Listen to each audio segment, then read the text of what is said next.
कहते हैं दिल्ली दिल बरों की है, दिल जलों की है। कहते तो ये भी हैं कि दिल्ली दिल फरेबों की भी है। और लकी यानी कि लक्ष्मण लाल अग्रवाल में ये सारे गुण मौजूद थे। लोग उसकी शक्ल को देखकर ही कह देते थे, अबे दिल्ली से हो क्या? लकी वैसे दिखने में स्मार्ट और अट्रैक्टिव था, पर जेब से खस्ता हालत होने की वजह से रहता बेहद सिंपल तरीके से था। शर्ट का रंग उड़ा हुआ और पैंट से पैबंद जुड़ा हुआ। कहने को तो उसकी उम्र के लड़के दिल्ली की सड़कों पर रात को मोटर बाइक दौड़ाते थे, लेकिन लकी उर्फ लक्ष्मण लाल अग्रवाल सिर्फ कमरे से कॉलेज में पढ़ाई और गर्लफ्रेंड डिंपल के साथ थोड़ा वक्त बिताना, फिर कॉलेज से दुकान, दुकान से जब होम डिलीवरी आए तो वहां, और फिर घर चला जाता था। हाँ, कभी कभी जब वो किसी लड़के को खाली सड़क पर मोटर बाइक दंदनाते हुए देखता तो कहता, एक दिन अपना टाइम भी आएगा जब मैं चश्मा लगाकर बैठूंगा और पीछे डिंपल को बैठाऊंगा। देखना, जब वो मेरी कमर में अपना हाथ कसेगी और मैं तेजी से मोटरसाइकिल को इंडिया गेट के आसपास दौड़ाऊंगा, तो सारे दिल्ली का दिल हम दोनों को देखकर जलेगा। दुकान में रखा हुआ बर्नॉल भी काम नहीं आएगा। लकी ने कहा और अपने हाथ में बर्नॉल की क्रीम को दबा दिया। जैसे ही उसने क्रीम को दबाया, उसका क्रीम बाहर आ गई। अबे गधे, क्या कर रहा है? वो कोई स्पंज की गेंद है क्या जो उसे दबा रहा है? दुकान के मालिक ने उससे फटकारते हुए कहा और उसके सर पर एक चपत लगा दी। Sorry sir.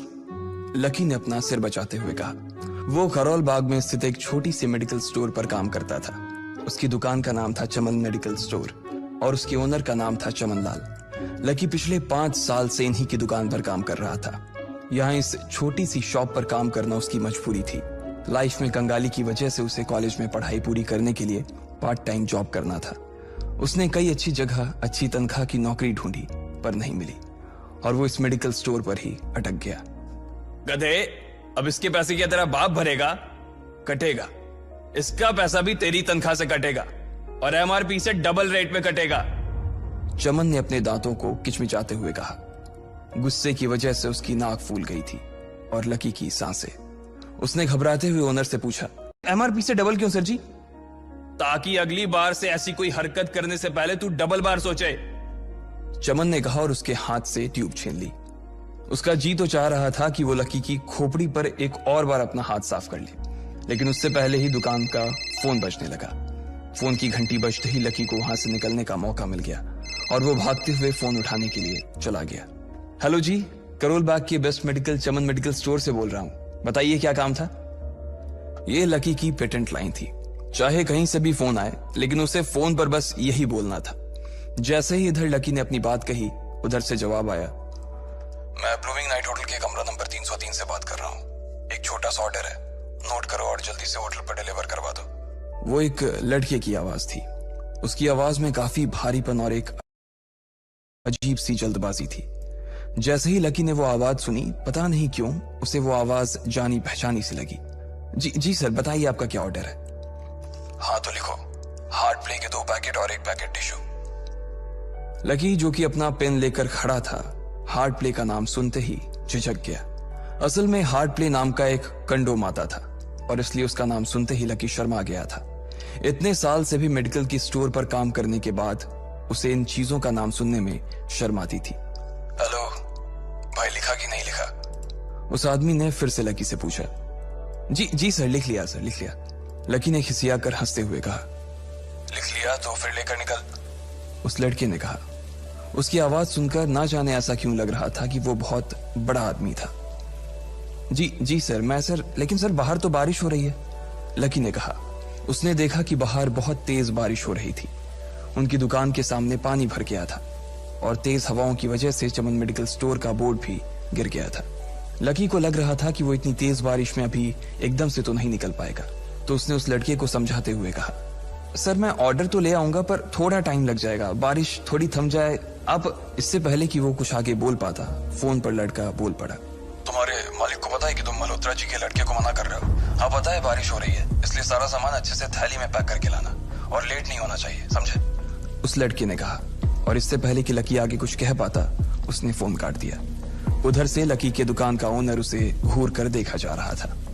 लकी के हाथ में पेन और पेपर देखकर ही वो समझ गया था कि उसके पास कोई ऑर्डर आया था। आज वैसे भी इतनी बरसात होने की वजह से सुबह से इक्का दुक्का ग्राहक ही दुकान पर आए थे। ऐसे में उसकी दुकान का मालिक एक भी ऑर्डर को छोड़ना नहीं चाहता था। वो लकी को देख रहा था और लकी बारिश की ओर देख रहा था। बारिश का बहाना नहीं चलेगा, जाना पड़ेगा, चमन लाल ने कहा। मैं बहाना नहीं कर रहा सर, थोड़ी बारिश धीमी हो जाए तो मैं चला जाऊंगा। अभी आप खुद ही देखिए कितनी तेज बारिश है। वो पता नहीं कोई मिस्टर मल्होत्रा का कोई बेटा कुछ ज्यादा ही जल्दी में था। मैं साइकिल से तो पहुंच नहीं पाऊंगा इतनी जल्दी। लकी ने उनकी ओर देखते हुए कहा। क्या कहा? मिस्टर मल्होत्रा जी का बेटा? तू मेरी दुकान बंद करवाएगा क्या? अभी क्या भी निकल उनका ऑर्डर लेके, वो हमारे बहुत पुराने कस्टमर है, चमन ने कहा। पर लकी ने कहा ही था कि चमन बोला। परवर कुछ नहीं, तू मेरी मोटरसाइकिल ले जा, उसने गुस्से में कहा। अरे सर जी, 200 के ऑर्डर में मुश्किल से 40 रुपए बचेंगे, इससे 3 गुने का तो पेट्रोल ही लग जाएगा, और अगर गाड़ी रास्ते में बंद हो गई तो अलग से खर्चा, लकी ने समझाते हुए कहा। वो जानता था कि उसका मालिक इन सब बातों पर ध्यान नहीं देने वाला। चमन लाल बोला। कोई बात नहीं, तू जा, चाहे जो हो जाए ग्राहक नाराज नहीं होना चाहिए, और वैसे भी वो मल्होत्रा जी का बेटा है। चमन लाल ने मोटरसाइकिल की चाबी लकी की ओर उछालते हुए कहा। लकी ने चाबी ली। उसे देखकर उसके अंदर मिक्स फीलिंग आ गई। एक तो वो बहुत खुश हुआ कि बड़े दिनों बाद बाइक चलाने को मिलेगी, पर वहीं दूसरी तरफ दुखी इसलिए हुआ कि बाइक मिली भी तो ऐसी तेज बारिश में, अगर खराब हो गई तो इसकी चपत भी उसके सिर पर ही पड़ेगी। वो मुंह लटकाकर रेनकोट और हेलमेट पहनते हुए वहां से निकल गया। बाहर आकर बाइक को देखा तो लकी ने मन में सोचा, चलो ठीक है, जो होगा देखा जाएगा, कम से कम बाइक तो चलाने को मिल रही है। दरअसल लकी इतने साल काम करने के बाद भी अपने लिए एक मोटरसाइकिल नहीं ले पाया था। लकी की तनख्वाह ही इतनी भर थी कि सिर्फ उसके कमरे का किराया, उसकी साइकिल में डालने वाली हवा का खर्च, बिजली पानी का बिल और डिंपल के साथ महीने में 1-2 बार बाहर खाने का खर्चा ही निकल पाता था। उसे डिंपल की कही बात अक्सर याद आती थी। लकी, अगर अगले 2 महीने में तूने बाइक नहीं खरीदी ना तो मैं तेरे से ब्रेकअप कर लूंगी, देखना। असल में डिंपल को लकी के साथ बाइक पर घूमने की बड़ी तमन्ना थी। लकी की इस उजाड़ जिंदगी में एक वही तो थी जिसके लिए जिंदा रहने को उसका जी चाहता था। जब भी वो उससे बाइक की बात करती तो लकी डिंपल की इस बात को हंसकर टाल देता था। वो अपने मन में इस बात को अच्छे से जानता था कि डिंपल उससे बहुत प्यार करती थी और वो उससे कभी छोड़कर नहीं जा सकती थी। वो दोनों एक दूसरे में ऐसे घुले मिले थे जैसे बादल बरसात में घुल जाती है। लकी को डिंपल बहुत पसंद थी और वो उसके लिए दुनिया जहां की खुशियां खरीद कर ला देना चाहता था। वो चाहता था कि एक दिन वो डिंपल को प्लेन में बैठाए, लेकिन उसके ये सब ख्वाब इस कम तनख्वाह की नौकरी की वजह से कभी पूरे नहीं होने वाले थे। पर आज उसके पास एक मौका था। वो डिंपल को अपने साथ इस बारिश में राजपथ घुमाना चाहता था। वो उसे दिल्ली दिखाना चाहता था। चमन लाल को देने के लिए उसने पहले से ही बहाना सोच रखा था। बस जल्दी से वो ये डिलीवरी देकर सीधे डिंपल के पास ही जाने वाला था। उसने होटल ब्लूमिंग नाइट के बाहर मोटर बाइक पार्क की और सीधे होटल के अंदर चला गया। लकी ने रिसेप्शन पर पहुंचकर नमस्ते करते हुए रिसेप्शनिस्ट को बोला, जी मैं चमन मेडिकल स्टोर से आया हूं, रूम नंबर 303 का ऑर्डर था सर। रिसेप्शन पर खड़ा आदमी उसके हाथ में काली थैली को देखकर समझ गया था कि उसमें क्या था और वो मंद ही मंद मुस्कुराते हुए बोला, 3rd फ्लोर पर है, लिफ्ट से चले जाओ, रेनकोट यहीं उतार देना। जैसा उस आदमी ने कहा लकी ने ठीक वैसा ही किया और लिफ्ट में चढ़ने के कुछ ही देर बाद वो 3रे माले पर पहुंच गया था। वो रूम नंबर 303 के बाहर पहुंचा और उसने डोरबेल बजाई। जैसे ही दरवाजा खुला लकी ने थैली आगे बढ़ाते हुए कहा, नमस्ते, मैं चमन मेडिकल स्टोर से लकी, ये आपका। इससे पहले कि लकी आगे कुछ कह पाता उसकी आंखें फटी की फटी रह गई थी। उसने अपने सामने जो देखा उसके बाद उसे ऐसा लगा कि बंद छत के नीचे भी उसके ऊपर आसमान से आकर एक जोरदार बिजली गिर गई थी। उसके सामने एक लड़की खड़ी थी। वो लड़की और कोई नहीं बल्कि उसकी गर्लफ्रेंड डिंपल ही थी। उसने एक पर्पल कलर का नाइट गाउन पहन रखा था। उसके काले घने बाल गीले थे और उसने उन्हें अपने कंधे पर फैला रखा था। उसकी खुशबू से ही ये चीज साफ पता चल रही थी कि वो अभी अभी नहा कर आई थी। डिंपल, तुम यहाँ क्या कर रही हो? लकी को अपनी आंखों पर विश्वास ही नहीं हो रहा था। उसने 2 बार अपनी पलकें झपका कर देखा, लेकिन दोनों बार ही उसे अपने सामने डिंपल ही नजर आई। तुम यहाँ क्या मेरा पीछा करते हुए आए हो लकी? डिंपल ने उल्टा उसी के ऊपर पलटवार करते हुए कहा। लकी को देखकर उसके दिल की धड़कन भी तेज हो गई थी। उसे उम्मीद नहीं थी कि लकी यहाँ आ जाएगा। उसने ना तो सुबह से उसे फोन किया था और ना ही उसके मैसेज का कोई जवाब दिया था। वो अपने मन में सोचकर बैठी थी कि वो अगले दिन खुद ही उससे मिलकर बोल देगी कि उसकी तबीयत खराब थी। डिंपल बेबी, क्या हो गया? किससे बात कर रही हो? अचानक से एक गबरू जवान सा लड़का दरवाजे के पास आकर खड़ा हो गया था। उसने बनियान पहन रखी थी। लकी उसे पहचान गया था। साले राहुल के बच्चे, तेरी हिम्मत कैसे हुई मेरी डिंपल को हाथ लगाने की? लकी ने जैसे ही राहुल को देखा उसके तन बदन में मानो आग सी लग गई थी। वो उसे इस वक्त इतना बुरा मारना चाहता था, इतना बुरा पीटना चाहता था, जिसकी कोई हद सीमा नहीं थी। लकी जिस कॉलेज में पढ़ता था, राहुल और डिंपल भी उसी में पढ़ते थे, और वो कॉलेज राहुल के फादर का ही था। डिंपल ने राहुल के पिता की एक कंपनी में जॉब पकड़ ली थी और राहुल उस पर बहुत लाइन मारता था। लकी ने 1-2 बार डिंपल को उससे दूर रहने के लिए भी कहा, लेकिन डिंपल ने उसे यह कहकर टाल दिया था कि वो सिर्फ अच्छे दोस्त थे। आज भी इससे पहले कि वो आगे बढ़ता, डिंपल उन दोनों के बीच आ गई। रुक जाओ, डिंपल ने गुस्से में कहा और लकी के सीने पर हाथ रखकर उसे रोक दिया। लकी लंबी सांसें ले रहा था और कुछ ही सांसों के बाद उसका गुस्सा शांत हो गया। अब डिंपल के पास भी छुपाने के लिए कुछ नहीं था, इसलिए उसने लकी से कहा, लकी, आज से तुम्हारा और मेरा ब्रेकअप। ब्रेकअप? लकी के पैरों के नीचे से जमीन खिसक गई थी। उसकी आंखें नम हो गई। लकी को उसकी बातों पर विश्वास नहीं हो रहा था। उसने डिंपल की ओर देखा और बोला, डिंपल, हम पिछले 1 साल से एक दूसरे के साथ हैं और तुम हो कि मुझसे ब्रेकअप करना चाहती हो? अरे मैं तो तुम्हारे लिए नई बाइक लेने वाला था। चल रहने दे, आज ही याद आई है तुझे बाइक की। अरे तेरे पास मुझे बाहर घुमाने के लिए, खिलाने पिलाने के लिए पैसे तो है नहीं, तू कहां से लेगा बाइक? और अगर ले भी लेगा तो उसमें पेट्रोल कहां से डलवाएगा? तेरी 8,000 रुपए महीने की नौकरी, उसमें होगा ये सब? लोग हंसते हैं मेरे ऊपर जब मैं सरोजनी में तेरे साथ घूमती हूँ। मैं ऐसी लाइफ नहीं जीना चाहती लकी। मैं तेरी तरह गरीब नहीं रहना चाहती। तूने मुझे फंसाया था, उल्लू बनाया था तूने मुझे, इसलिए मैंने राहुल से मैचअप कर लिया है। आज से यही मेरा बॉयफ्रेंड है। डिंपल ने गुस्से में कहा। अच्छा, तो बेबी ये है तुम्हारा वो बेकार सा एक्स बॉयफ्रेंड? राहुल ने पूछा और डिंपल के बगल में आकर खड़ा हो गया। फिर उसने लकी के हाथ से थैली उठाई और उसमें से हार्ड प्ले का पैकेट निकालकर उसे चिढ़ाने के लिए उसे हवा में लहराने लगा। बाप रे, इससे बदकिस्मत इंसान इस दुनिया में और कौन होगा? राहुल ने उसकी टांग खींचते हुए कहा। लकी के पास उसकी बात का कोई जवाब नहीं था। उसने गुस्से से डिंपल की ओर देखा और अपनी हाथों की मुट्ठी भींच ली। फिर वो वहां से निकल गया। अबे पैसे तो ले जा, सब कुछ फ्री में देता जाएगा क्या? राहुल ने जोर से ठहाके लगाते हुए कहा, लेकिन लकी बिना उसकी बात सुनते ही निकल गया। उसके दिमाग में डिंपल के कहे शब्द गूंज रहे थे। उसने कभी सपने में नहीं सोचा था कि डिंपल उसके साथ कुछ ऐसा भी कर सकती थी। जिस इंसान के लिए वो इतना कुछ करना चाह रहा था, उसे उसकी कोई कदर ही नहीं थी। लकी इतना हताश हो गया था कि बुरी तरह से रोने लगा। इस बार वो लिफ्ट से नहीं बल्कि सीढ़ियों से नीचे उतरा और एक सीढ़ी उतरने के साथ उसके आंसू आंखों से छलकते जा रहे थे। जब उसकी आवाज सुनकर कुछ लोग अपने कमरे से बाहर आए तो लकी ने तुरंत अपने आंसू पोंछे और तेजी से वहां से भाग गया। उसे जिंदगी में पहली बार प्यार हुआ था और पैसों की कमी की वजह से ना सिर्फ उसका प्यार बल्कि उसकी पूरी जिंदगी बर्बाद हो गई थी। लकी जैसे ही बाहर आया तो उसने देखा कि बाहर अंधेरा हो गया था। आसमान में तेज बिजली कड़की और बारिश जो थमी थी एकाएक फिर से झमाझम बरसने लगी। ये देख लकी के थमे हुए आंसू एक बार फिर से छलक गए। उसका दिल बुरी तरह से टूट चुका था, लेकिन उसे इस बात की खुशी भी हो रही थी। आखिर आज उसे डिंपल का असली चेहरा नजर आ गया था। वो तो उसके साथ घर बसाने की सोच रहा था, लेकिन अच्छा हुआ कि उसने पहले ही उसका घर बर्बाद होने से बचा लिया। लकी को दुख तो बहुत हो रहा था, पर उसे यह भी लग रहा था कि उसे आगे चलकर यही दुख उसे खुशी देने वाला था। लेकिन एक चीज थी जो लकी को परेशान कर रही थी, वो थी उसकी माली हालत। उसकी जेब इतनी तंग थी कि उसे फटी हुई जेब की पैंट पहनकर घूमना पड़ता था। कभी कभी तो लकी सिर्फ रोटी खाकर दिन काट लेता था। वो कब से कोशिश कर रहा था कि कोई अच्छा काम पकड़ सके, लेकिन उसे कोई काम देने को राजी नहीं था। उसने टूटे हुए दिल को दिलासा देते हुए मन में सोचा कि डिंपल पर खर्च होने वाले पैसे बच जाने से शायद उसके हालत सुधर जाएंगे। पर फिर भी वो रातों रात रईस नहीं हो जाने वाला था।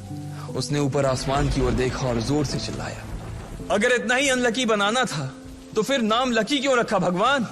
वो जितनी जोर से चिल्ला सकता था उतनी जोर से चिल्लाया। उसकी आवाज से आसपास खड़े लोग एक बार तो डर गए थे। लकी ऊपर ही देख रहा था और उसके आंसू बारिश के पानी के साथ मिल गए थे। जैसे ही वो फूट कर रोने को था, तभी उसके फोन पर एक मैसेज आया। जैसे ही लकी ने अपना फोन निकालकर उस मैसेज को पढ़ना शुरू किया, उसकी तो आंखें ही चमक गई।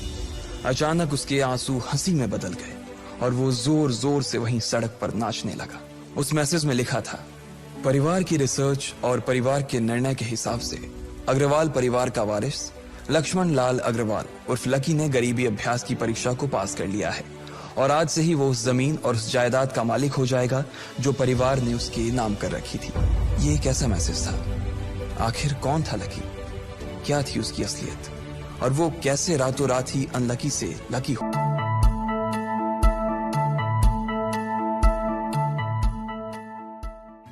उस मैसेज को पढ़ने के बाद भर बरसात में भी उसका चेहरा सूरज की तरह खिल उठा था। लकी ने इस मैसेज को पढ़कर खत्म किया ही था कि उसके फोन पर बारिश की बूंदें जमा होने लगी थीं। लकी ने थोड़ी देर की खुशी मनाने के बाद याद किया कि वो सच में गरीब नहीं था। असल में उसके परिवार ने उसे एक परीक्षा में डाल रखा था जिसका नाम था गरीबी अभ्यास परीक्षा। इस परीक्षा के तहत लकी को अग्रवाल खानदान में उसके नाम की जमीन और जायदाद पर तभी हक मिलने वाला था जब वो इस परीक्षा को पास कर लेता। अचानक से उसे याद आया कि वो गरीब नहीं था बल्कि गरीब होने की परीक्षा दे रहा था। हालांकि परीक्षा देते देते उसे 8 बरस हो चुके थे, इसलिए उसे एहसास होने लगा था कि वो कभी परीक्षा को पास ही नहीं कर पाएगा और हमेशा हमेशा के लिए गरीब ही रह जाएगा। अच्छा हुआ चली गई, अब मिलना कभी। लकी ने होटल की तीसरी मंजिल की ओर देखा और पानी के अंदर ही अपना पैर पटक दिया। वो डिंपल को कोस रहा था। उसने अपनी मोटरसाइकिल उठाई और फिर से चमन मेडिकल स्टोर जाने के लिए मुड़ने लगा। अगले दिन जब लकी की आंख खुली तो वो सीधा उठा और तैयार होकर शहर के सबसे बड़े बैंक न्यू सिटी बैंक पहुंच गया। न्यू सिटी बैंक न सिर्फ शहर का सबसे बड़ा बैंक था बल्कि वो सबसे अमीर बैंक भी था। वहां पर शहर के सबसे अमीर लोगों के ही पैसे जमा किए जाते थे। लकी वहां पैसे को निकलवाने के लिए जा रहा था। New city bank south Delhi में बसा हुआ था और उसके दरवाजे के बाहर महंगी से महंगी गाड़ी खड़ी थी। भाई, अब इसमें से कौन सी नई गाड़ी लेगा? लकी ने मन ही मन सोचा। उसे यकीन नहीं हो रहा था कि कल तक तो वो एक मोटरसाइकिल तक नहीं खरीद पा रहा था और आज वो एक कार, और वो भी इतनी महंगी कार खरीदने की सोच रहा था। फिर उसने अपनी नजर गाड़ी पर से हटाई और बैंक के अंदर जाने लगा। उसने देखा कि बाहर बहुत भीड़ थी और महंगे से महंगे कपड़े पहने लोग बैंक के अंदर जा रहे थे। कहाँ दवाओं की बदबू और कहाँ ये खुशबू। उसने एक बहुत ही गहरी सांस के अंदर ज्यादा से ज्यादा खुशबू को समेटने की कोशिश करते हुए अपने मन में सोचा, लेकिन अगले ही पल उसके मन में संकोच पैदा हो गया था। रातों रात लकी की किस्मत तो बदल गई थी, लेकिन उसके कपड़े नहीं बदल पाए थे। इतने बड़े बैंक में वो वही कपड़े पहनकर आ गया था जो वो अक्सर अपने काम पर पहनकर जाता था। पैसे लेते ही ना सबसे पहले नए कपड़े खरीदने, लकी ने अपने आप से कहा और फिर बैंक के अंदर दाखिल होने लगा। जैसे ही उसने दरवाजे को धक्का दिया, उसे आवाज आई, आउच! लकी थोड़ा सा हड़बड़ी में दिखाई दे रहा था और इस जल्दबाजी के चक्कर में वो एक लंबे बाल वाली लड़की से जा टकराया था जो कि उसके बगल में ही चल रही थी। माफ करना, मैं आपको देख नहीं पाया, सॉरी। लकी ने तुरंत उससे हाथ जोड़कर माफी मांगते हुए कहा। उस लड़की ने इतने अच्छे कपड़े पहन रखे थे कि उसे देखकर ही लग रहा था कि वो किसी अमीर घराने की लड़की थी, इसलिए सॉरी बोलते वक्त ना चाहते हुए भी लकी के हाथ उसके सामने जुड़ गए थे। लेकिन जब उस लड़की ने लकी के कपड़े और उसके हुलिये को देखा तो उसने अपनी नाक भौं सिकोड़ ली।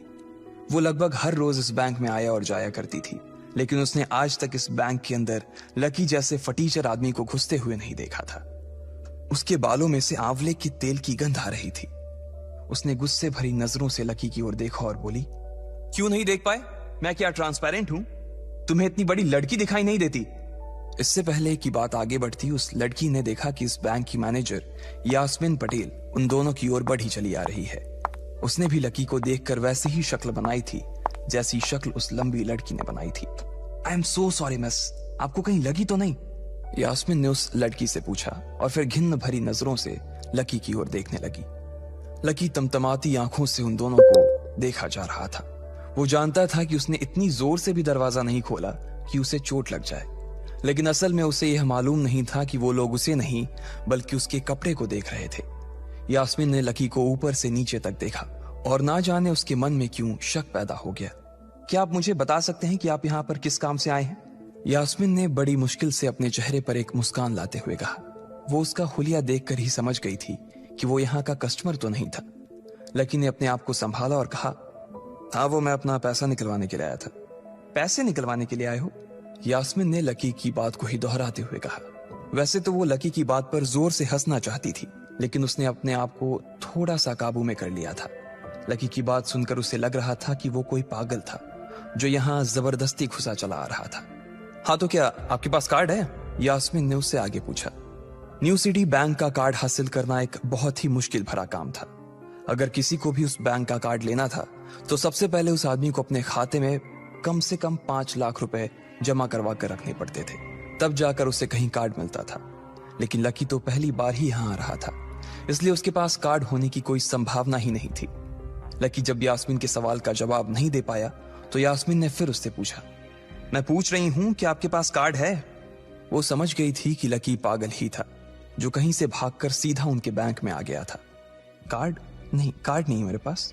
लकी ने उसके सवाल का जवाब दिया और वो फिर इधर उधर देखने लगा। जैसे ही उस लंबे बालों वाली लड़की ने लकी का जवाब सुना तो वो खिलखिलाकर हंस पड़ी।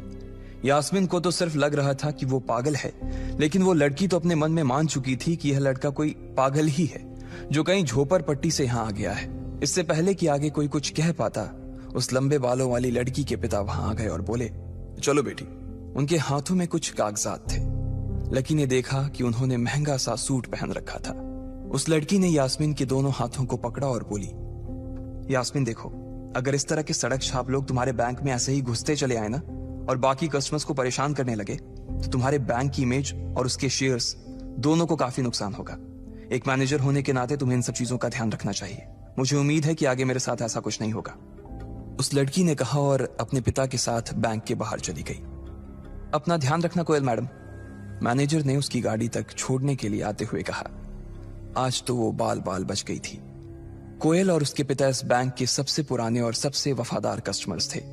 अगर आज यास्मीन उन्हें नाराज कर देती और वो उसके बैंक से अपना खाता बंद करवा देते तो शायद यास्मीन की नौकरी तक जा सकती थी। और यह सब हो रहा था उस पागल लकी की वजह से। इसे जल्द से जल्द यहां से भगाना पड़ेगा, यास्मीन ने अपने आप से कहा और फिर बैंक के अंदर आने लगी। यास्मीन उसे अपने बैंक से बाहर निकालने के तरीके के बारे में सोच रही थी, मगर जैसे ही वो बैंक में दाखिल हुई उसने देखा कि लकी वहां था ही नहीं। अरे अब ये कहां चला गया? उसने अपने आप से पूछा। वो इधर उधर देखने लगी, लेकिन लकी वहां भी नहीं था। यास्मीन को अच्छे से पता था कि वो उसके सामने तो बाहर नहीं निकला था। इसका मतलब था कि वो बैंक के अंदर ही था, लेकिन यास्मीन उसे ढूंढ नहीं पा रही थी। कुछ देर तक बैंक के सारे कोनों को देख लेने के बाद यास्मीन को लगा कि शायद लकी यहाँ बहुत ही असहज महसूस कर रहा होगा, और जब वो कोयल को दरवाजे पर छोड़ने के लिए आई तब उसके पीछे पीछे वो भी निकल गया होगा। चलो जान बची, यास्मीन ने अपने आप से कहा और अपने केबिन में आकर बैठ गई। जैसे ही उसने आज के दिन की पहली फाइल उठाई थी उसे किसी एक की झलक दिखी। ये कोई और नहीं बल्कि लकी ही था। अरे ये कहां छिपा हुआ था? यास्मीन ने अपने आप से ही कहा और तुरंत फाइल को टेबल पर रखकर वो ऑफिस के बाहर आ गई। उसने देखा कि लकी बैंक के वीआईपी लॉन्ज के बाहर खड़ा था और उसके खंबे की आड़ की वजह से वो यास्मीन की नजर से बाहर हो गया था। अब यास्मीन को तो वो मिल गया था, लेकिन उसके लिए उससे भी बड़ी एक और मुसीबत खड़ी हो गई थी। लकी जिस कमरे के बाहर अभी खड़ा था उस कमरे के अंदर शहर के सभी रईस लोगों का उठना बैठना था। बैंक के सिलसिले में या फिर किसी दूसरे काम के सिलसिले में वो सभी लोग यहीं आकर बात किया करते थे। उस कमरे के अंदर जो लोग बैठे थे उन सबके करोड़ों रुपए इस बैंक के खाते में जमा थे। अब अगर ऐसे में लकी वहां घुस जाता तो सब लोग मिलकर यास्मीन की गर्दन पर चढ़ जाते। रुको, जहां हो वहीं खड़े रहो, यास्मीन जोर से और साथ ही गुस्से से चिल्लाई। बाकी के लोग जो वहां खड़े थे वो यास्मीन की ये चीख सुनकर डर गए थे। कुछ लोगों को उसकी इतनी जोर से आवाज करने की वजह से गुस्सा भी आ गया था और यास्मीन सबसे मुस्कुराते हुए माफी मांगकर आगे बढ़ती जा रही थी। वो लकी को किसी भी तरह से उस कमरे में जाने से रोकना चाहती थी, लेकिन उससे पहले ही वो उस कमरे के अंदर दाखिल हो चुका था। अरे यार, ये आदमी है या गधा? यास्मीन ने अपना ही सिर पीटते हुए कहा और वो भी उस कमरे के दरवाजे की ओर बढ़ने लगी। उसने उस कमरे का दरवाजा खोलने की कोशिश की, लेकिन वो अंदर से लॉक हो गया था। बाप रे, ये कैसा आदमी है? बिना परमिशन के अंदर घुसा तो घुसा, लेकिन दरवाजा भी अंदर से बंद कर लिया। अब यास्मीन की सांसें फूलती जा रही थी। उसे बहुत डर लग रहा था। उसका जी यह सोचकर घबराए जा रहा था कि ना जाने अंदर लकी और उस रिलेशन मैनेजर के बीच क्या हो रहा होगा। इधर जैसे ही लकी कमरे में दाखिल हुआ, वहां का कस्टमर रिलेशन मैनेजर जो कि सोफे पर फैला हुआ था, वो उसे देखते ही अचानक सीधा बैठ गया। हेलो सर, कैसे हैं आप? उसके मुंह से बिना लकी को देखते हुए ये शब्द निकले। उसे याद था कि इस कमरे में कुछ खास लोग ही आते थे और जो भी आते थे यास्मीन उनके आने की खबर उसे पहले ही दे देती थी। लेकिन इस वक्त जो आदमी उसके सामने खड़ा था, उसे देखते ही वो अपनी जगह पर जम गया था। ना तो वो कहीं से भी वीआईपी लग रहा था और ना ही वो उसका कोई रिश्तेदार था। कौन हो भाई तुम? क्या चाहिए तुम्हें? उस मैनेजर ने 20 साल के जवान लड़के को देखते हुए कहा। मैं यहां अपना पैसा लेने आया हूं।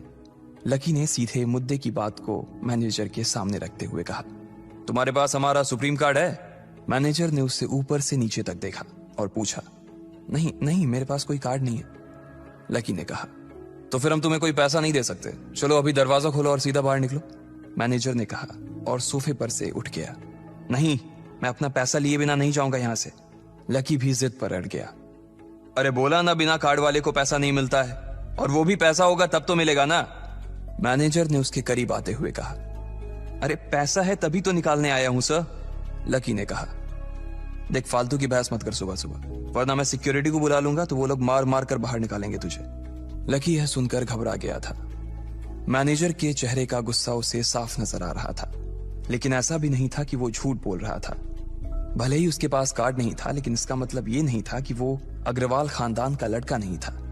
जैसे जैसे मैनेजर उसकी ओर बढ़ता चला जा रहा था, लकी का डर भी बढ़ता जा रहा था।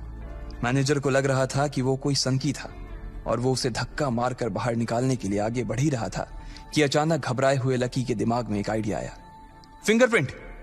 उसने अपना अंगूठा कमरे में मौजूद उस मैनेजर के सामने उठाते हुए कहा। फिंगरप्रिंट? कौन सा फिंगरप्रिंट? मैनेजर ने चौंकते हुए पूछा। अरे अरे, आपने कहा ना कि आपको कार्ड चाहिए, पर मेरे पास कार्ड नहीं है, फिंगरप्रिंट है, और मुझे मालूम है कि आपके यहाँ फिंगरप्रिंट से भी पैसे निकलते हैं। यह कहते ही लकी ने एक राहत की सांस ली थी, लेकिन मैनेजर को यह समझ नहीं आ रहा था कि आखिर लकी को फिंगरप्रिंट की जानकारी मिली कैसे। तुम फिंगरप्रिंट यूज करना चाहते हो? मैनेजर ने लकी को घूरते हुए पूछा। लकी की शक्ल और उसका हुलिया मैनेजर के लिए उसकी बातों से मेल नहीं खा रहा था। हाँ, मैं फिंगरप्रिंट यूज करना चाहता हूं सर, लकी ने सीना चौड़ा करते हुए कहा। उसे इस तरह देख तो मैनेजर और भी कंफ्यूज हो गया था। मैनेजर ने सोचा कि उसे एक चांस देना चाहिए, इसलिए उसने लकी को फिंगरप्रिंट इस्तेमाल करने की इजाजत दे दी थी। वो अपनी टेबल के पास गया और उसके दराज में फिंगरप्रिंट वाली मशीन ढूंढने लगा। 2-3 ड्रॉर में झांकने के बाद आखिरकार उसे वो मशीन मिल गई थी।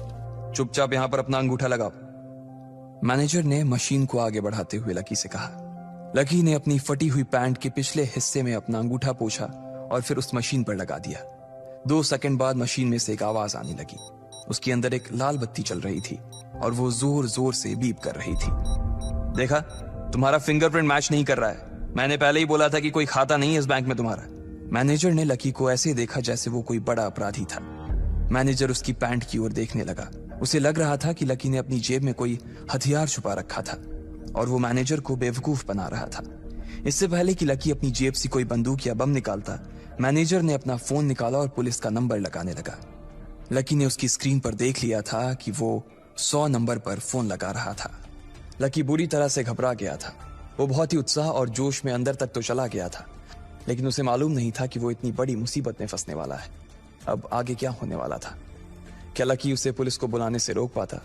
कहीं उसे कोई फेक मैसेज तो नहीं आया था? लकी कैसे इन मुसीबत से बाहर निकलेगा?